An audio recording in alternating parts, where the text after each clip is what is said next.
মন্ডলী ভক্তিমতী মায়েরা একটু ধ্যান দিন, নালে বুঝতে পারবেন না। আমরা ভাবি মরে গেলেই সব শেষ, কিন্তু না, আপনি জীবনেও মরবেন না, শুধু দেহটা পাল্টাবেন, আপনি আপনি রয়ে যাবেন। আর ভালো করে বুঝুন, মরার পর আমাদের 16 দিন সময় লাগে ভবসিন্ধুর ঘাটে যেতে। 15 দিনে পৌঁছাবেন, 16 দিনের দিন পার হবে।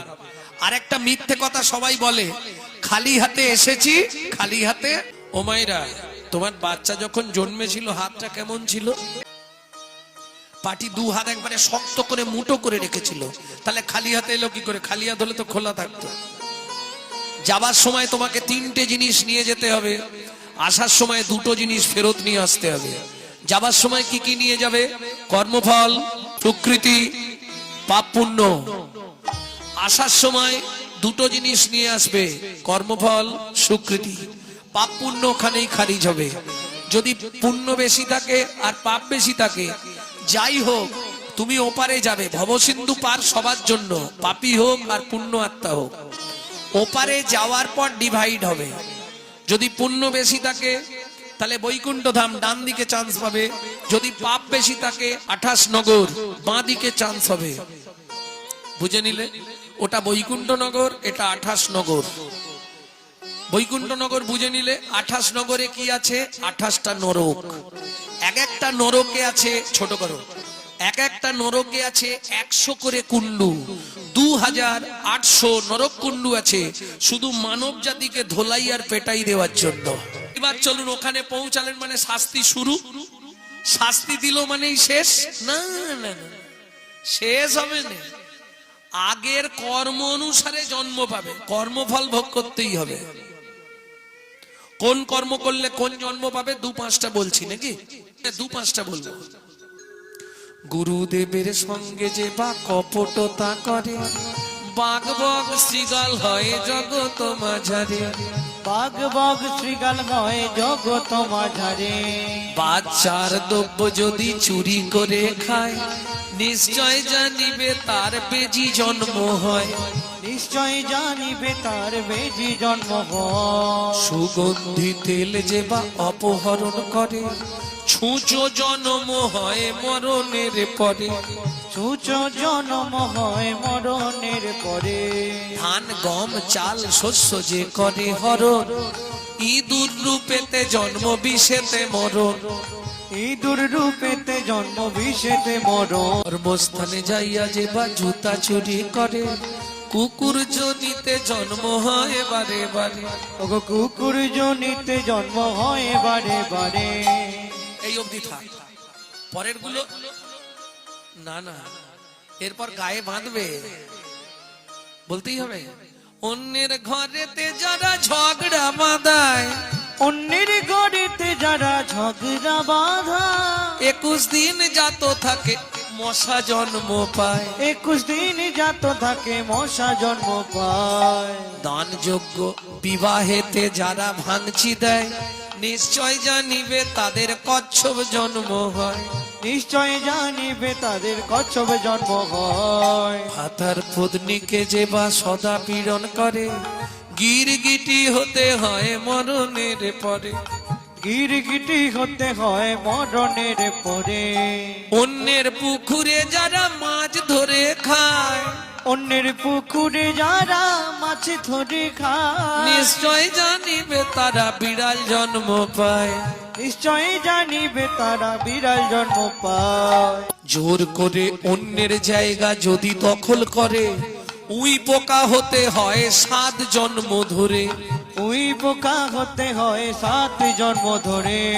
শ্বশুর শাশুড়ির সঙ্গে যে বা ঝগড়া করে, শ্বশুর শাশুড়ির সঙ্গে যে বা ঝগড়া করে, শালিক পাখি হতে হবে 3 জন্ম ধরে। শালিক পাখি হতে হবে 3 জন্ম ধরে।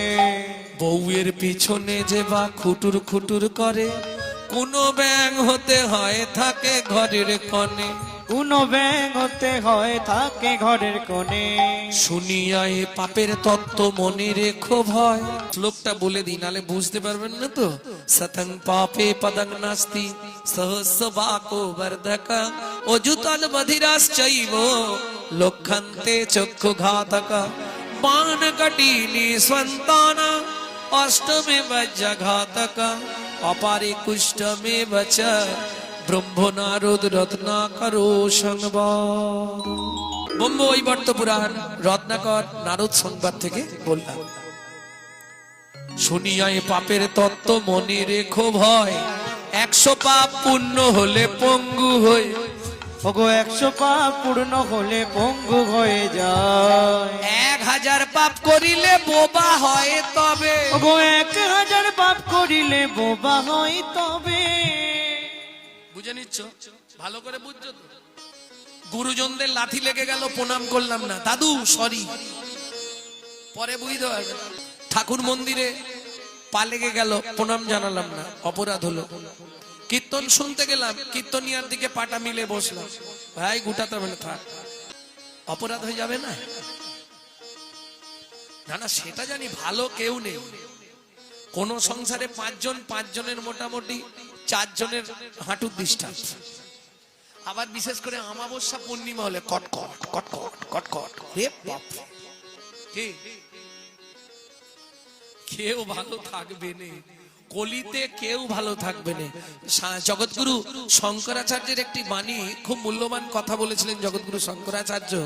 বলেছিলেন যে শরীরস্য ব্যাধির মন্দিরম সংসারো দুঃখ আলয়ম। সংসার আছে, দুঃখ নাই, তাহলে সেটা সংসার নয়। আর শরীর আছে, ব্যাধি নাই, তাহলে সেটা শরীর নয়। ব্যাধি থাকতেই হবে। কেন? বিপদে না পড়লে তো আমাকে কেউ ডাকবে না। যে জীবনেও হরি বলেনে, ভগবানকে ডাকেনে, সেও অমাবস্যার দিন যখন ভেতরে কটকট করে, ও ভগবান আর পারিনি গো, দাঁত খিচিয়ে ডাকলেও ভগবান তো বলছে ভগবান আর পারিনি গো, তবু তো ডেকেছে। তাহলে কল ইঞ্জেকশন না মারলে তো হবে না। জয় রাধে। তাহলে শুনিয়া এই পাপের তত্ত্ব মনে রেখো ভয়, 100 পাপ পূর্ণ হলে পঙ্গু হয়ে যায়, 1000 পাপ। এই তাহলে কি ধরনের পাপ করলে পঙ্গু হবে? ঠাকুরের জিনিসে পা লেগে গেল, কাউকে বললেন না, ওটা ঠাকুর সেবায় চলে গেল, অপরাধ হয়ে গেল। বোঝা গেল?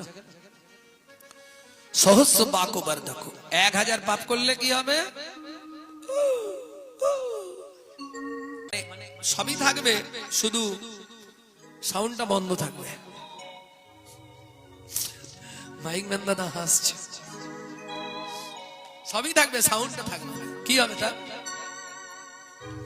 কি করলেই পাপটা হয়? ভালো করে শোনো, 10বিধ পাপ। পাপ হচ্ছে 10বিধ। 3টে কায়িক, 4টে বাচসিক, 3টে মানসিক। এই 10বিধ পাপে দেহ পাপের সৃষ্টি হয়। কায়িক পাপ কোনগুলো? দেহের দ্বারা যে পাপগুলো হয়, চুরি করা, জোর করে কারো জায়গা দখল করে নেওয়া, কারো স্ত্রীকে নিয়ে পালিয়ে যাওয়া, 3টে কায়িক পাপ দেহের দ্বারা। 4টে বাচসিক পাপ, কুরুতা, কর্কশতা, মিথ্যে কথা বলা, গালাগালি দেওয়া। সাবধান, সত্যি বলছি, টাকা নেই। আর 3টে মানসিক পাপ, আপনি বুঝতেই পারবেন না পাপ হয়ে যাবে। কিরকম? এইটা খুব ভালো করে মন দিয়ে শুনুন, আপনি বুঝলেন না পাপ হয়ে গেল কি করে? হেঁটে যাচ্ছেন, একটা 3 তলা বাড়ি দেখেই তাকিয়ে মনে মনে ভাবছেন, বাবা লোকটার কত পয়সা, ও বাড়িটা করেছে দেখেছি, পাপ হয়ে গেল। এছাড়া আরো অনেক জিনিস আছে যেগুলোর দ্বারা পাপ সঞ্চার হয়। চোখের দ্বারা পাপ বেশি তো হয়। ঘরের দোষ তো কোথাও নেই,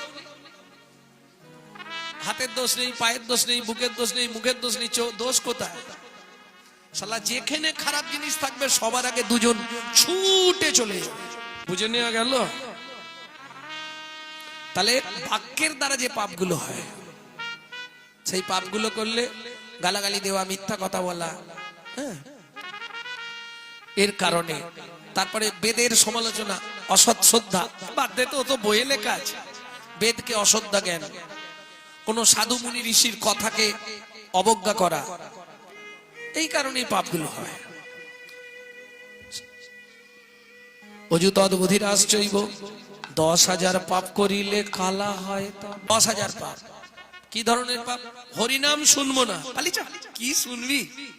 ওই তো একই হরিনাম, কি শুনবো? ডিজে। তারপরেই ভগবান বন্ধ করে দিচ্ছে, হলো কি যে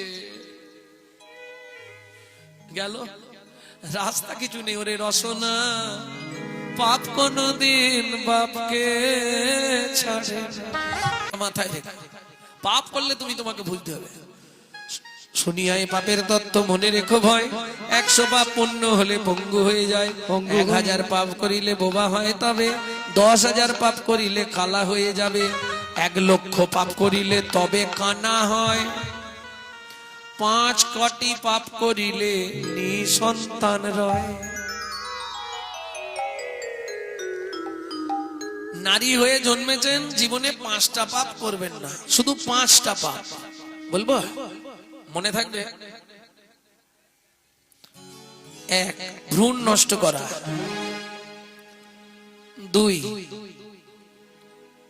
শিশুকে গলা টিপে হত্যা করা, 3 গর্ভপাত করানো, 4 শিশুকে বিষ প্রয়োগ করা, 5 শিশুকে নাকে শুঁকে খাবার খেতে দেওয়া।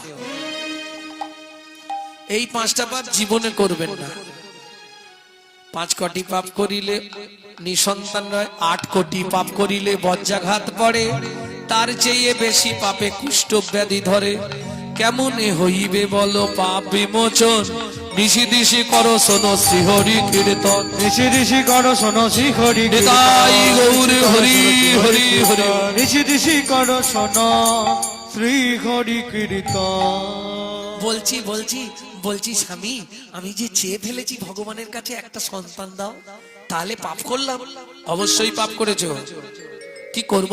ভগবানকে বলো আমায় ক্ষমা করে দিও, তুমি যেটা ভালো বোঝো করো। ওমা, ভগবান তো বুঝেই বসে আছে। দেখিতে দেখিতে দিন কাটিতে লাগিল, দেখিতে দেখিতে দিন কাটিতে লাগিল, 3 মাস পরে মাতা গর্ভবতী হইল, 3 মাস পরে মাতা গর্ভবতী হইল। এইবার মায়েরা বলবে, বিয়ের 21 বছর পর কোন মা যদি গর্ভবতী হয় কি হবে?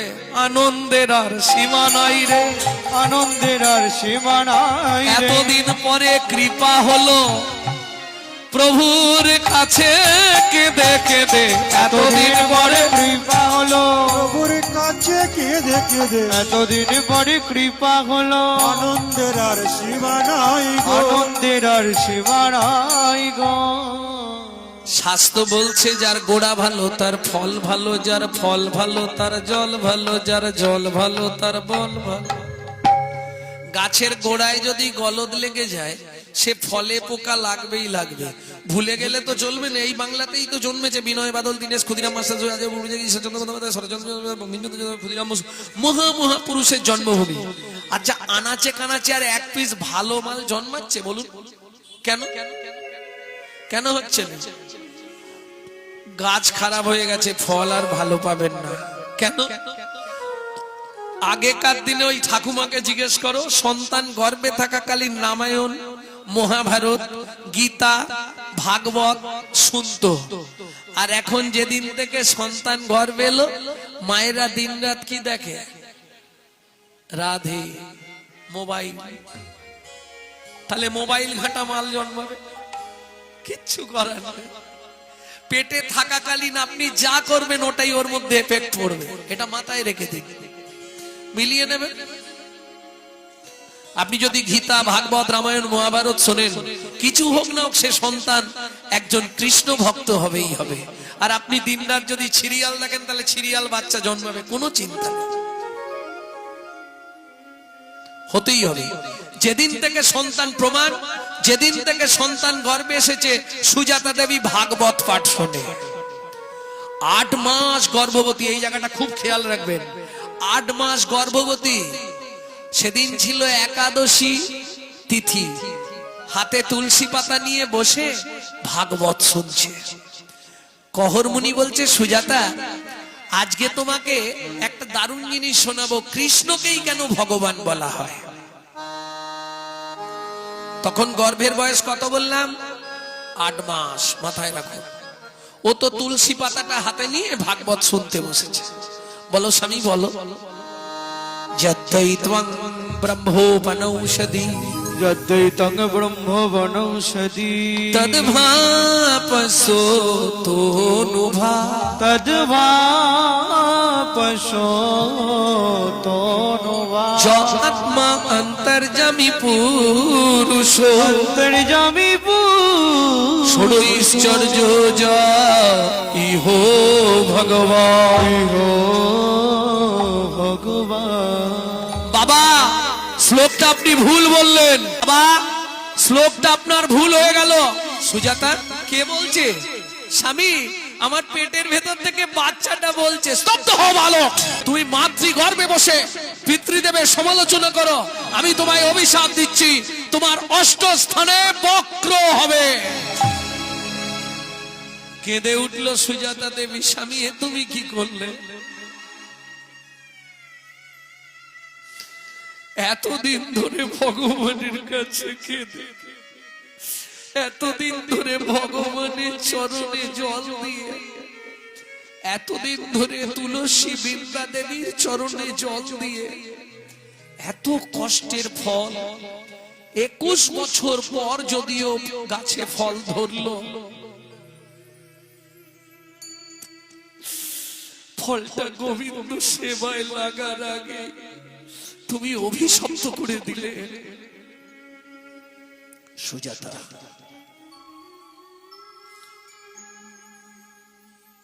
রেগে গিয়ে বাবা মা অনেক কথা বলে, তাতে বাচ্চার কোনো ক্ষতি হয় না। তুমি চিন্তা করো না, ও কিছু হবে না গো, চিন্তা করো না, কিচ্ছু হবে না। স্বামী, যদি কিছু হয়ে যায়, আমার এই একবার তো সবেদন নীলমণি, যদি কিছু হয়ে যায় আমি কি নিয়ে বেঁচে থাকবো তুমি বলো? কেঁদো না, আমি তো বলছি কিছু হবে না, তুমি চিন্তা করো না। স্বামী, তোমায় একটা কথা আমি বলি, বলো।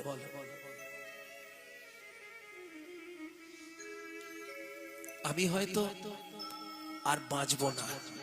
কেন? তোমার কি হয়েছে?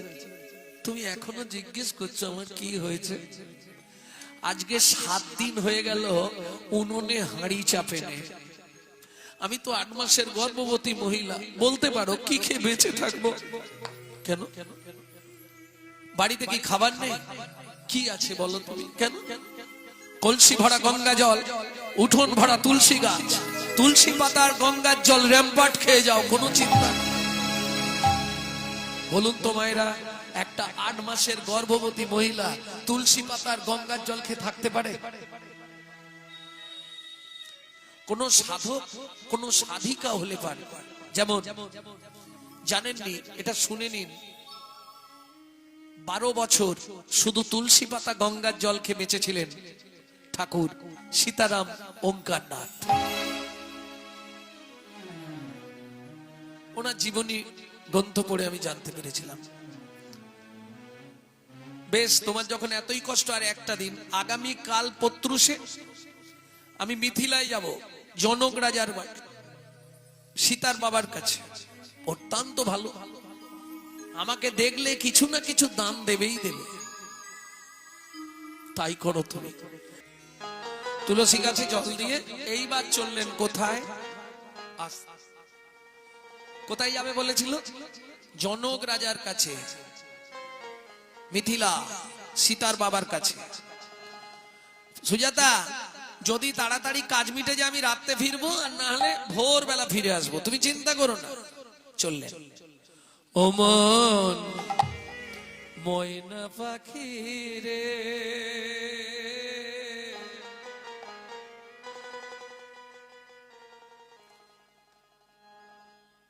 আমার জীবনে বহু জায়গায় কীর্তন করলাম, আপ টু বাংলাদেশ, শিলং, মেঘালয়, আসাম, এই কদিন পরেই চলে যাব কুচবিহার। কিন্তু বহু জায়গার বহু মাইকম্যানকে দেখেছি। আমার জীবনে আজকে একটা ভাবান্তর দিয়ে দিল আমার মাইকম্যান দাদা। সত্যি, মানে আমার থেকেও উনি কীর্তনটা মনে হয় বেশি বোঝে। ঠিক কোন জায়গায় কতখানি দরকার ঠিক সেইভাবে প্রথম থেকে এখন পর্যন্ত চালিয়ে যাচ্ছে।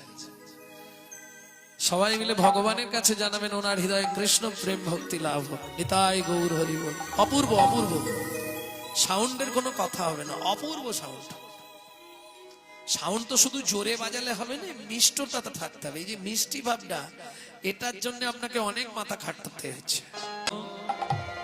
ময়না পাখি রে রাধে কৃষ্ণ সুজাতা, চিন্তা করো না, আমি মিথিলায় চললাম। হে কৃষ্ণ কৃষ্ণ রাধে রাধে কৃষ্ণ কৃষ্ণ রাধে রাধে কৃষ্ণ ময়না পাখি রে রাধে কৃষ্ণ ও ময়না পাখি রে রাধে কৃষ্ণ ও মায়েরা, এই যে গানটি আপনারা শুনছেন, যদি এই গানটি বাইরের কেউ গায় তাহলে জানবেন চুরি করে গাইছে, কিংবা আমার ছাত্রছাত্রী হলে গাইতে পারে। কেন? এই গানটি আমার দাদুর দাদুর লেখা। শশীভূষণ চক্রবর্তী কীর্তন করতেন, তারপরে গাইতেন দাদুর বাবা রাম চক্রবর্তী, তারপরে গাইতেন দাদু যতীন্দ্রনাথ চক্রবর্তী, তারপরে গাইতেন বাবা কালীপদ চক্রবর্তী, এখন গাইছি আমি গৌরাঙ্গ সুন্দর চক্রবর্তী। সবাই আশীর্বাদের হাত মাথায় রাখবেন। আমার পরবর্তী জেনারেশন তৈরি হচ্ছে আমারই পিছনে, একমাত্র সম্পদ গৌরব কৃষ্ণ চক্রবর্তী। নিতাই গৌর হরিব। মধুর বলি মাতিয়ে তুলু প্রাণের ব্যথা হোক না শিথিল মায়ার বাঁধন, হোক না আধার ভোর। তোর মধুর বুলি মাতিয়ে তুলু প্রাণের ব্যথা হোক না শিথিল মায়ার বাঁধন, হোক না আধার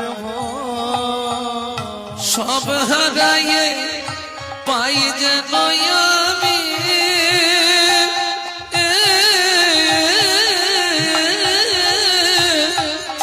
রাধা কৃষ্ণের চরণ তাল, রাধে কৃষ্ণ বল।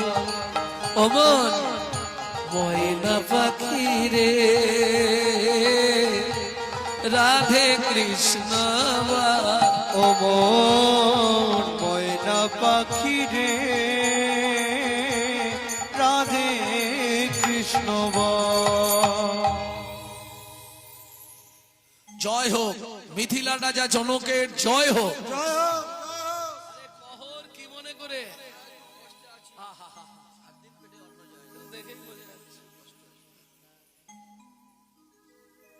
তুমি ভালো দিনে এসেছো। আজকে আমার রাজ্যে বরুণ দেবের পুত্র বন্দি আসছে ভাগবত তত্ত্ব আলোচনা করতে। জানো, আমি ঘোষণা করেছি যে জিতবে তাকে 10,000 স্বর্ণ মুদ্রা দেওয়া হবে, কিন্তু যে হেরে যাবে তাকে ওই নদীর জলে ডুবিয়ে মারা হবে।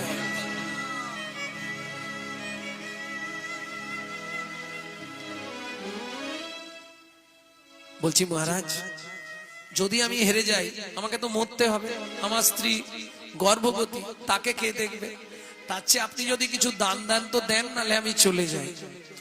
জনক রাজা বলে, কহর আমার রাজত্বে তোমার মতো পণ্ডিত পৃথিবীতে কেউ নেই, তুমি যদি চলে যাও তাহলে তো আমাকে মাথা নত করতে হবে সবার কাছে। তোমাকে হারাবে পৃথিবীতে কারো ক্ষমতা আছে? যেই বলেছে ব্যাস। কহর মুনি বলে, তাহলে মহারাজ ভাগবত তত্ত্ব আলোচনা শুরু হোক। এক পাশে বরুণ দেবের পুত্র বন্দী, এক পাশে বসলেন কহর মুনি। বারবার তিনবার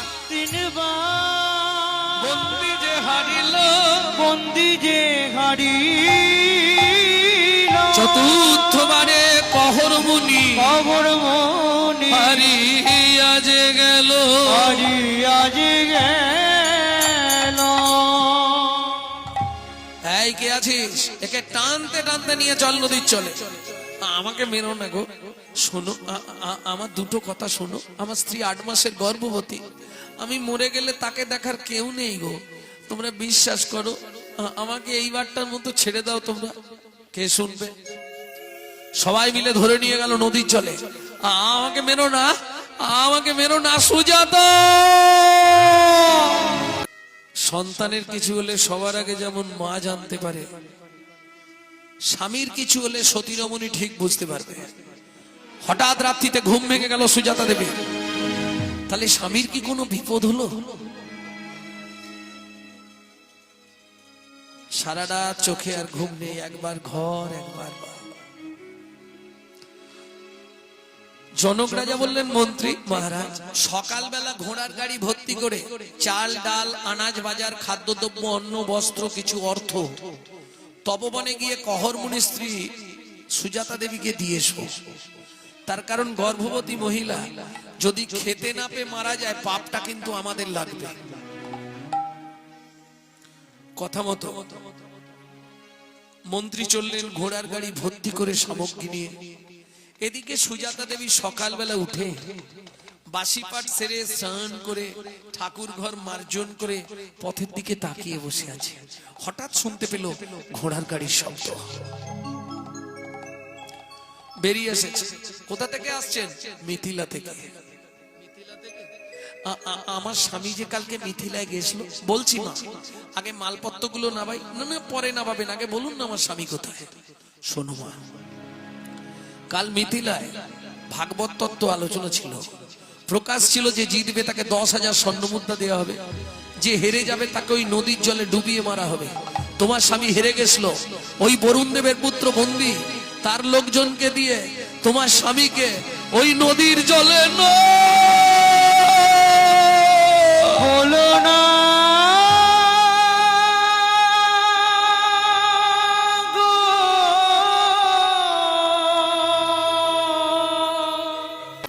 সাজা দিলে বলে দাও ভগবান, কোন জনমের অপরাধে আমি স্বামী হারা হলাম। এই কি তোমার উপহার প্রভু, এই কি তোমার বিচার।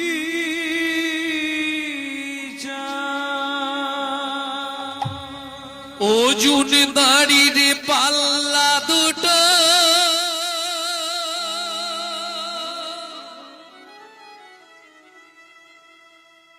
সমান হলো কি, হায় বিধাতা তোমার এমন বিচার দেখিনি। ওজন নারী পাল্লা দুটো সমান হলো কি, হায় বিধাতা তোমার এমন বিচার দেখিনি। একদিকে চাপালে তুমি মুঠো মুঠো,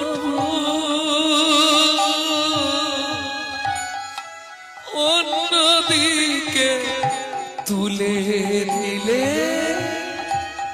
সেবা পদার ভুল বিধাতা।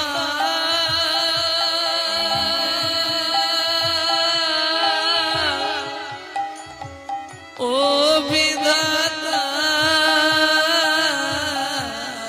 এই কি বিচার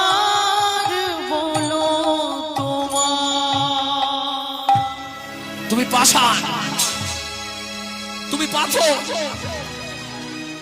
তুমি শিলাখণ্ড। শুনে রাখো, জীবনের প্রথম দিন থেকে তোমার চরণে তুলসী চন্দন না দিয়ে আমি জলবিন্দু গ্রহণ করি না, কিন্তু আজ তুমি আমার যে সর্বনাশ করলে, এই মুহূর্তে আমার এই গর্ভের সন্তানকে নিয়ে আমি নদীর জলে ঝাঁপ দিয়ে মরবো। যা বললো তাই করলো ওই গর্ভবতী মহিলা, আর দেরি করলো না। কি করলো? ছুটিতে ছুটিতে তবে গঙ্গা তীরে আইলা, জলে ঝাঁপ দেবে বলে মনেতে ভাবিলা। জলে ঝাঁপ দেবে বলে মনেতে ভাবিলা। পতিত পাবনী মা গঙ্গা, আমার স্বামী মারা গেছে, আমি বিধবা, বিধবার সন্তান গর্ভে, সন্তানটা কার পরিচয় নিয়ে বাঁচবে? তাই মা গো, তোমার বক্ষে আমাকে আশ্রয় দাও। জয় মা গঙ্গা, জয় মা, জয় মা। এত বলি গঙ্গা জলে ঝাঁপ দিতে গেল,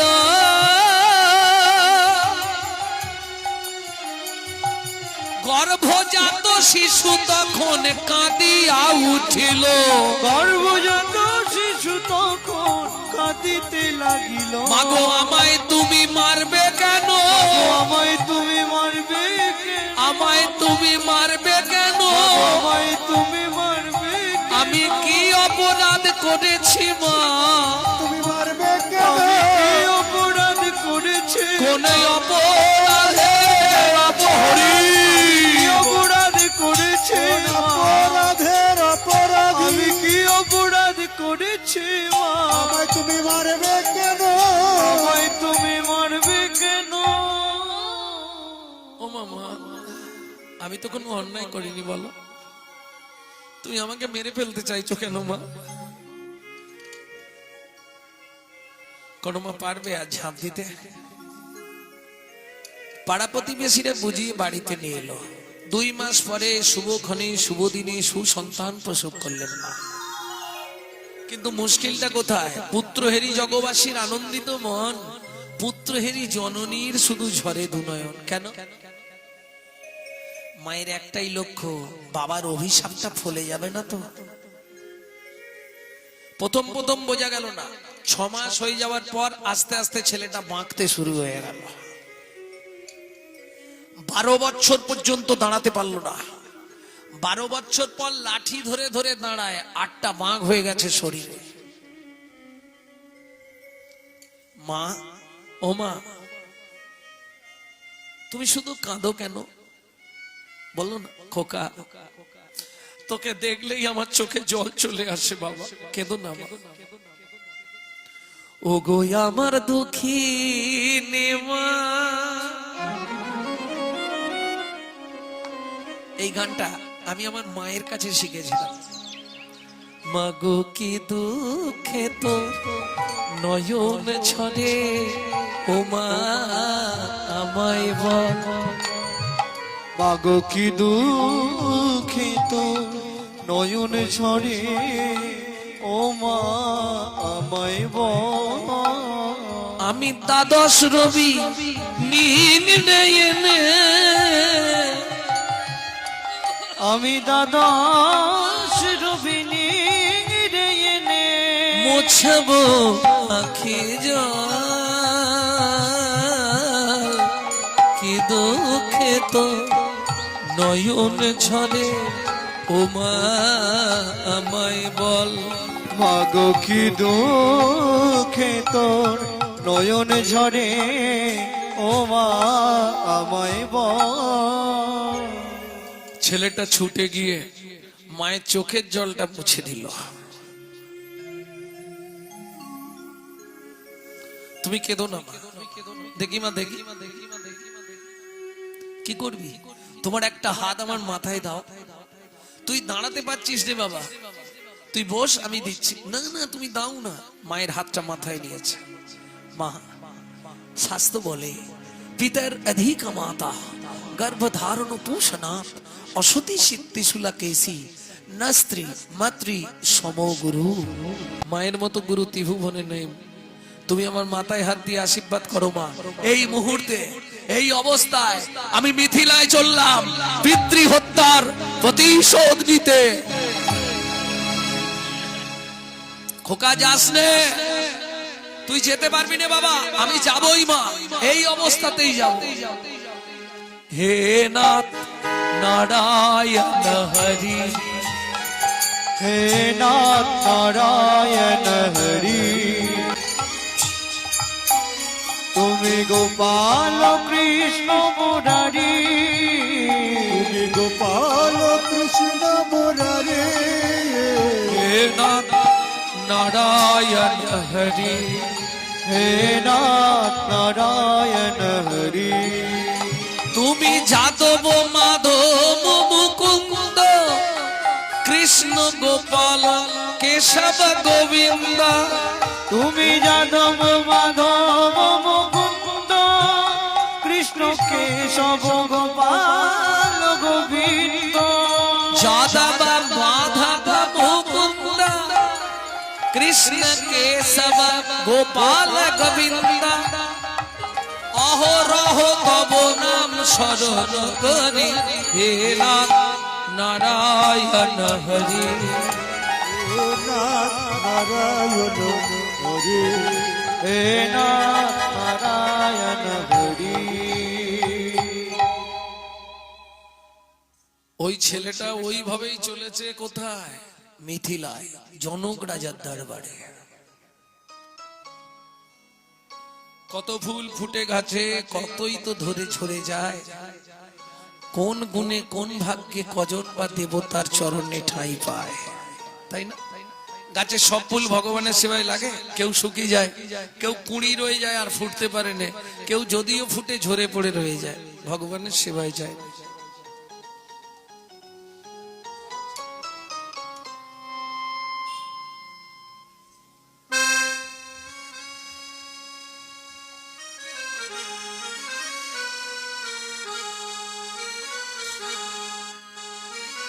কাল শব্দ সমন কাল, কালাকালি ধরে অন্ধকার সদাই কালো পরের মন্দ করে। নীলকণ্ঠের কণ্ঠ কালো কালকুট বিষে, মাগো তোমার কালো রূপে হিসাব দিব কিসে।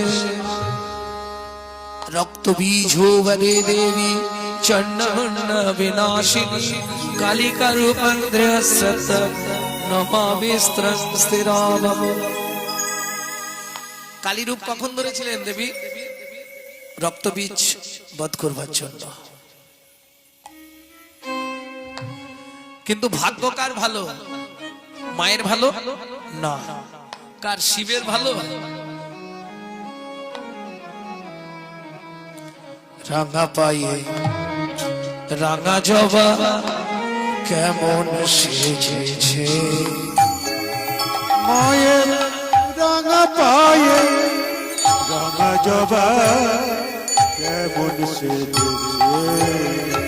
মায়ের ওই চরণ ছুঁয়ে আমার মন, ওই চরণ ছুঁয়ে আমার মন এমনি মেতেছে।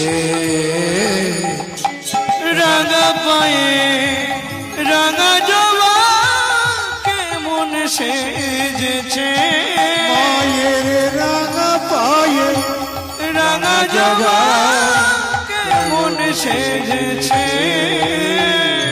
যদি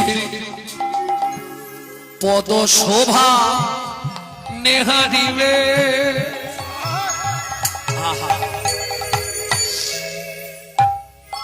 মা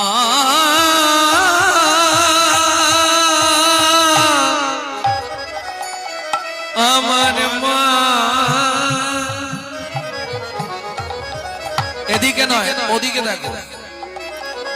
যদি পদ শোভা নেহারিবে তাইতে শিব সব হয়েছে। যদি পদ শোভা নেগারিবে মা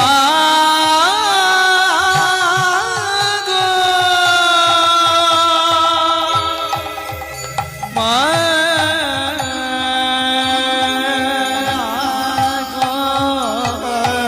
যদি পদ শোভা নেহারিবে তাইতে শিব সব হয়েছে। সার্থক জনম পেয়ে যাবা, সার্থক জনম পেয়ে যাবা, সার্থক জনম পেয়ে যাবা, ওই চরণে ঠাই পেয়েছে পেয়েছে। রাঙা পায়ে রাঙা জবা কেমন সেধেছে। জয় হোক মিথিলা রাজা জনকের, জয় হোক। এই দাঁড়ি তোদের জমিদারকে ডেকে আন। দাঁড়ি গিয়ে ডাকছে, মহারাজ দাঁড়িয়ে চলুন। কেন? একটা ছেলে এসেছে দাঁড়াতে পারছে না, বলছে তোদের জমিদারকে ডেকে দে। জনক রাজা বলে পৃথিবীর সবাই আমার সঙ্গে দেখা করতে আসে, সে কি রকম ব্যক্তি যে আমাকে দেখা করতে যেতে বলছে? চল তো গিয়ে দেখি। ও মাইরা, গঙ্গাতে ডুবিলে হয় পশ্চাতে পাবন, কিন্তু বৈষ্ণব দর্শন করলেই দেহ পবিত্র হয়, এটা বৈষ্ণবের গুণ। জনক রাজা এসে যেই না তাকিছে চমকে উঠল, দিব্যজ্যোতি, এ যেমন তেমন পুরুষ নয়। কে বাবা তুমি? আমায় আপনি চিনবেন না। কি নাম তোমার? মায়ের পেটে থাকতে বাবা রেগে গিয়ে নাম দিয়েছিল অষ্টবক্র। কে তোমার বাবা? কিছুদিন আগে যাকে আপনারা জলে ডুবিয়ে মারলেন, আজ থেকে 12 বছর আগে ভাবুন। তুমি কহরমুনির ছেলে? হ্যাঁ। বলছি মহারাজ, আমি যে কারণে আপনার কাছে এসেছি, আপনার এখানে বরুণ দেবের পুত্র বন্দী আছে? আছে। ওকে একটু ডাকুন তো। কেন? আমি জানতে চাই ও কত বড় বাপের বেটা, কত শাস্ত্র শিখেছে আমি দেখবো। জনক রাজা বলে, বাবা তুমি তো দাঁড়াতেই পারছো না, তুমি কি বলবে? আপনি ডাকুন না, আমি দেখি। ডাকা হলো বরুণ দেবের পুত্র বন্দীকে, মুখোমুখি বসানো হলো 12 বছরের ছেলে আর 60 বছরের লোক, মুখোমুখি বসলেন স্বাস্থ্য সমালোচনায়। যে শ্লোকটা বলে 12 বছরের ছেলে, সেটাই বলে ভুল। শুনুন আপনি শেষ যে শ্লোকটা বললেন, তুণ্ডে তাণ্ডবিনী রতিং বিতানুতে তুণ্ডাবলি লব্ধয়ে কর্ণ কোড়ে করম্বিনী ঘটায়াতে কর্ণ বুদেব্য চেত প্রাঙ্গণ সঙ্গিনী রাজশ্রীয়ম ন জানে জানতে কি অদ্ভুত অমৃতম কৃষ্ণ ইতি বর্ণদ্বয়ী। শ্লোকটা আপনি ভুল বলেছেন, আমার কাছে শিখে নিন। তুণ্ডে তাণ্ডবিনী রতিং, জিহ্বায় নৃত্য করতে করতে যখন গুরুদেবের বদন থেকে শিষ্যের কর্ণজনিতে নাম প্রবাহিত হয়, তুণ্ডে তাণ্ডবিনী রতিং বিতানুতে তুণ্ডাবলি লব্ধয়ে কর্ণ কোড়ে করম্বিনী ঘটায়াতে কর্ণ বুদেব্য, কানের ভেতর দিয়ে মর্মমূলে প্রবেশ করে। ন জানে জানতে কি অদ্ভুত অমৃতম কৃষ্ণ ইতি বর্ণদ্বয়ী। ওই দুটো অক্ষরে এত সুধা যা পৃথিবীর কোথাও পাওয়া যাবে না। সভাসদ পণ্ডিতগণ বলে উঠল, অষ্টবক্র কি? অষ্টবক্র কি? এই সবাই জয় দিচ্ছ তো? না ঘুমাচ্ছে? জেগে আছো তো গো? অষ্টবক্র কি? যাক, আমার জয় দিয়ে লাভ নেই। শোনো, আজকে তুমি হেরে গেছো, তোমাকে জলে ডুবে মরতে হবে। পৃথিবীতে আমি প্রকাশ করব, ভাগবত কারো মৃত্যু দেয় না। তুমি আমার বাবাকে জলে ডুবিয়ে মেরেছো, আমার বাবাকে ফিরিয়ে দাও আর তুমি জলে ডুবে মরো, তুমিও তো হেরে গেছো আজকে আমার কাছে। বরুণ দেবের পুত্র বন্দী, 60 বছর বয়স, 12 বছরের ছেলেটাকে প্রণাম করতে গেছে, আর যেই না প্রণাম করেছে সারা শরীরটা একেবারে কারেন্ট হয়ে গেছে।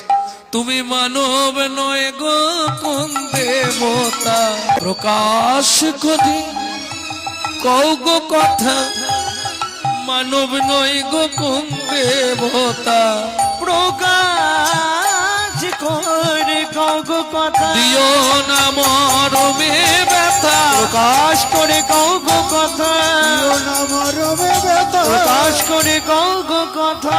তুমি মানব নয় গো কোন দেবতা। তোমার পা ছুঁয়ে বলছি, মিথ্যে বলবো না, তোমার বাবাকে আমি মারিনি। তাহলে আজকে সত্যিটা শুনে রাখো। আজ থেকে 12 বছর আগে আমার বাবা বরুণ দেব পাতালে কৃতার্থ যজ্ঞ করবে বলে আমাকে ভালো পুরোহিত, সদাচারী, সৎ ব্রাহ্মণ খুঁজতে পাঠিয়েছিল। ঘুরে ঘুরে দেখলাম তোমার বাবা সদাচারী, প্রসাদভোজী, সৎ, একনিষ্ঠ ব্রাহ্মণ। 12 বছর আগে তোমার বাবাকে নিয়ে গেছিলাম আমার বাবার যজ্ঞে পৌরোহিত্য করবার জন্য। যজ্ঞ শেষ, ওই দেখো তোমার বাবা উঠে আসছে। জনক রাজা দেখেই বলে, আরে কহ, একই তো আছো, সত্যি ছেলে তোমার একটা, অপূর্ব ছেলে। কি বলছেন মহারাজ? আমার ছেলে? হ্যাঁ তোমার ছেলে। কোনটা? এই যে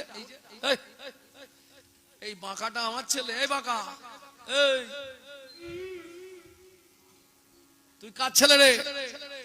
বাবা, নিজের ছেলেকে চিনতে পারছো না? তোমার মনে আছে বাবা? যদ্দৈতং ব্রহ্মোপনৌষধি তদ্ভাবস্য তনুভাজ আত্মা অন্তর্যামী পুরুষ ষড়ৈশ্বর্য জয় ভগবান। তুমি বলেছিলে, আমি বলেছিলাম বাবা শ্লোকটা ভুল হয়েছে, তুমি অভিশাপ দিয়েছিলে, তার জন্য আজ আমার এরকম। সামান্য একটুখানির জন্য তুমি বাবা হয়ে আমাকে এমন অভিশাপ দিলে যে আমাকে সারাটা জীবন এইভাবেই থাকতে হবে। শোনো বাবা, ভুল তো ভুল, ষড়ৈশ্বর্য জয় ভগবান হয় না, ষড়ৈশ্বর্য পূর্ণ ব্রহ্ম ভগবান। ছুটে গিয়ে ছেলেকে বুকে জড়ি ধরেছে, খোকারে এখন এখন আদর করে কি হবে, যা দেবার তো দিয়ে দিয়েছ। খোকা, তুই আমার সঙ্গে ওই নদীতে চল, আমি একটা মন্ত্র তোকে শিখিয়ে দেবো। ওই নদীর জলে ডুব দিয়ে মন্ত্রটা জপ করে উঠে আসবি, তোর 8টা বাঁক ওই নদীতে চলে যাবে। দক্ষিণ ভারতে বেড়াতে গেলে এই নদীটায় স্নান করবেন, যাদের আর্থারাইটিস, হাত পা বেঁকে গেছে, সোজা হয়ে যাবে। সমঙ্গা নদী। যেই না ডুব দিল, সদ্য দুঃখ সংহন্তি, সদ্য দুঃখ বিনাশিনী, সদা সদা গঙ্গা গঙ্গৈব পরমাগতি। যেই না ডুব দিল, বাবা সুন্দর সুঠাম চেহারা, একদম রাজপুত্তর মতো দেখতে। আর দেরি কেন? পিতা পুত্রে দুজনে করিল গমন, পিতা পুত্রে দুজনে করিল গমন, জননী নিকটে আসি দিল দর্শন, জননী নিকটে আসি দিল দর্শন। মা, ও মা। কে? আমি। আমি বলে, আমি বক্র, আমি অষ্ট।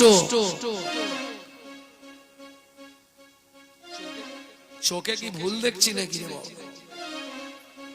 তুই আমার খোকা? হ্যাঁ মা। হ্যাঁ রে, তোর এই চেহারা হলো কি করে? তোমাকে বলেছিলাম না মা, ভাগবত কাউকে কোনো ক্ষতি করে না। হলো কি করে?